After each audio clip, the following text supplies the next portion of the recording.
మిమ్మల్ని సెలెక్ట్ చేయరు. అలాంటి వాళ్ళు అసలు ఎవరైతే 2022, 23, 24 పాస్డ్ అవుట్స్ వాళ్ళు ఉన్నారో వాళ్ళును 2025 ఇప్పుడు ఎవరైతే బయటికి రాబోతున్నారో వాళ్ళకి వచ్చేసరికి ఏంటంటే హైరింగ్ అనేది స్టార్ట్ కాబోతుంది. అది డిప్లొమా వాళ్ళైనా కానివ్వండి, బీటెక్ వాళ్ళైనా, బీఫార్మసీ వాళ్ళైనా, ఎంటెక్ వాళ్ళైనా, ఎంబీఏ వాళ్ళైనా. అయితే బీఫార్మసీ వాళ్ళకి సాఫ్ట్వేర్ ఇంట్రెస్ట్ ఉంటే ఫస్ట్ సాఫ్ట్వేర్ పరంగా మాట్లాడతా. మరి మీరు అడగొచ్చు డిప్లొమా వాళ్ళు ఏ కూడా అంటే వాళ్ళకి ఉంది, అది ఏ గ్రూప్ అయినా కావచ్చు.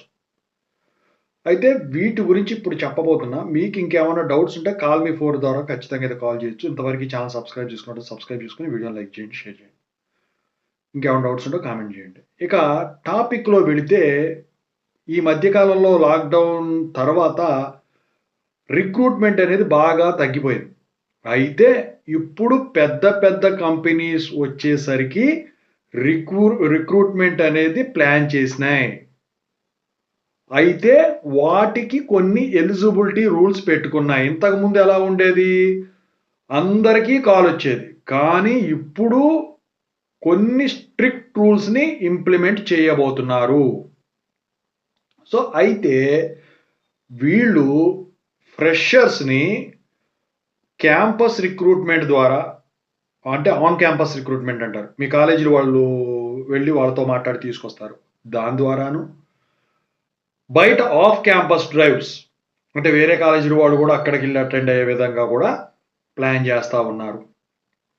అయితే మరి ఎలాంటి వాళ్లకు ఈ ఈ ఛాన్స్ లభిస్తుంది? సో పాస్డ్ అవుట్ వచ్చేసరికి పిలుస్తారండి, 2022 వాళ్ళు, 2023 వాళ్ళు, 2024 వాళ్ళు, 2025 వాళ్ళు అని చెప్పేసి. 2024 వాళ్ళ వరకు అనుకోండి అయిపోయింది కాబట్టి ఖచ్చితంగా ఇక పీసీసీఎంఎం అడుగుతారు, ఇండివిజువల్ మెమోస్ అడుగుతారు. ఇంకా దాంతోపాటు కొన్ని ఉన్నాయి చెప్పాల్సినవి. 2025 వాళ్ళు అనుకోండి పీసీసీఎంఎం అప్పుడే రాదు కదా, యాక్టివ్ బ్యాక్లాగ్స్ ఎన్ని ఉన్నాయో చూస్తున్నారు. అక్కడ సగం స్క్రీనింగు, ప్రతి ఒక్కళ్ళు అప్లై చేసుకుంటారు. కానీ ఫస్ట్ స్క్రీనింగ్ ఎక్కడ జరుగుతుంది? 2025 వాళ్ళ పరంగా అయితే యాక్టివ్ బ్యాక్లాగ్స్ ఉంటే మాకు అవసరం లేదు. అది ఏదని ఇప్పుడు చెప్పిన కోర్సులు అన్నింటిలో డిప్లొమా నుంచి ఎంబీఏ వరకు కూడా. మరి నెక్స్ట్ స్క్రీనింగ్ ఎలా ఉంటుంది? పర్సంటేజ్ చూస్తున్నారు, పాయింట్స్, ఇన్ని పాయింట్లు వాళ్ళు కావాలి. ఇక మూడో స్టెప్ ఎలా ఉందంటే కాలేజీని పట్టి వెళుతున్నారు వాళ్ళు. ఇంతకుముందు ఐఐటీలకి వెళ్ళేవాళ్ళు, మధ్యలో ఐఐటీలు కూడా ఇది ఇవ్వడం అయిందని చెప్పారు కానీ చేస్తూనే ఉన్నారు.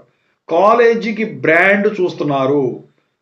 ఈ న్యాకులు, A++లు ఇవన్నీ పక్కన పెడితే అసలు దాని క్రెడిబిలిటీ ఏంటి, అక్కడున్న స్టూడెంట్స్ క్రెడిబిలిటీ ఏంటి చూసుకొని వెళుతున్నారు. మీరు అప్లై చేసిన తర్వాత ఫస్ట్ స్క్రీనింగ్లో ఎన్ని పోతాయి. ఎవరైతే ఆ స్టేజ్లు దాటారో ఇక వాళ్ళకి రిటర్న్ టెస్ట్లు ఎన్ని టెస్ట్ చేసిన తర్వాత రిటర్న్ టెస్ట్లో కొంతమంది పోతారు. పోయిన తర్వాత చివరిగా టెక్నికల్ హెచ్ఆర్ ఇంటర్వ్యూలో వచ్చేసరికి టెక్నికల్గా ఇంతకుముందు ఎలా ఉండేదంటే సి లాంగ్వేజ్ వచ్చా, డేటాబేస్ ఒరాకిల్ కానీ ఏదన్నా ఎస్క్యూఎల్ కానీ వచ్చా అని అడిగేవాళ్ళు. ఇప్పుడు వచ్చేసరికి రాబోయే తరం ఏదైతే ఉందో, ఇంతకుముందు తరం ఐటీ సెక్టార్, రాబోయే తరం ఏదైతే ఉందో ఏఐ సెక్టార్. సో ఆ ఏఐకి సంబంధించిన లింక్డ్ కోర్సులన్నీ కూడా డేటా సైన్స్ అని, లేకపోతే ఇంకా వచ్చేసరికి సైబర్ సెక్యూరిటీ అని, డిప్లొమా వాళ్ళు ఏది ఉంటాయని అడిగారు కదా, సైబర్ సెక్యూరిటీ కూడా తీసుకుంటున్నారు. సైబర్ సెక్యూరిటీలో డిప్లొమా వాళ్ళని కూడా తీసుకుంటున్నారు. సో ఇలాంటి వాళ్ళని రిక్రూట్ చేసుకుంటున్నాయి కంపెనీసు. రిఫరల్స్ కనుక ఉన్నట్టయితే ఇంకా స్పీడ్ పని అవుతుంది. మీరు ఎంత చేసి ఎంత తన్నుకొని చివరి వరకు వెళ్ళినా ఈ రిఫరల్ విధానం లేకపోతే మిమ్మల్ని సెలెక్ట్ చేయరు. అలాంటి వాళ్ళని అసలు చివరిలో కాంపిటీషన్ వచ్చినప్పుడు పక్కన పెట్టేస్తున్నారు. సో అది కూడా మీరు చూసుకోండి కంపల్సరిగా ఎవరన్నా ఉంటే. సో ఇదంతా చేయగలిగితేనే మీకు జాబ్ వస్తుంది. ఓకేనా? సో మొత్తానికైతే రిక్రూట్మెంట్ అయితే స్టార్ట్ కాబోతుంది త్వరలో. ఓకేనా? నిరంతరం అప్డేట్స్ కోసం అయితే ఛానల్ సబ్స్క్రైబ్ చేసుకోండి.